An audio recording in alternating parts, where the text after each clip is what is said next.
Hello friends, ಭಾರತದ ಅತ್ಯಂತ ಕಿರಿಯ ಸೀರಿಯಲ್ ಕಿಲ್ಲರ್ನ ಬಗ್ಗೆ ನಿಮಗೆ ಗೊತ್ತಾ?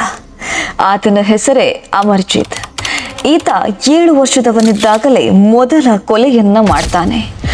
ಏನು ಅರಿಯದ ಆ ವಯಸ್ಸಿನಲ್ಲೇ ಏನೋ ಒಂದು ರೀತಿಯ ವಿಕೃತ ಆನಂದ ಪಡ್ತಾ ಇದ್ದ ಈ ಬಾಲಕ ತನ್ನ 8ನೇ ವಯಸ್ಸಿನಲ್ಲಿ 3 ಸರಣಿ ಹತ್ಯೆಗಳನ್ನ ಮಾಡ್ತಾನೆ.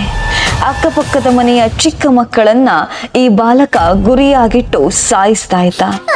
2007ರಲ್ಲಿ 6 ತಿಂಗಳ ಮಗುವೊಂದು ನಾಪತ್ತೆಯಾಗಿರುತ್ತೆ. ಈ ದೂರಿನನ್ವಯ ತನಿಖೆ ಆರಂಭಿಸಿದಾಗ ಪೊಲೀಸರಿಗೆ ಕಾಣಿಸಿದ್ದು ಇದೇ ಅಮರ್ಜಿತ್ ಸಾದಾ. ಈ ಒಂದು ಕೊಲೆಯಿಂದ ಆ ಬಾಲಕ ತಾನು ಮಾಡಿದ್ದ 2 ಕೊಲೆಗಳನ್ನ ಕೂಡ ಪೊಲೀಸರಲ್ಲಿ ಹೇಳಿಬಿಟ್ಟಿದ್ದ. ಬಾಲ ಅಪರಾಧಿಯಾಗಿದ್ದ ಈ ಬಾಲಕನಿಗೆ 2016ರಲ್ಲಿ ಜೈಲಿನಿಂದ ಬಿಡುಗಡೆಯಾಗತ್ತೆ. ಆಗ ಆತನಿಗೆ 18 ವರ್ಷ.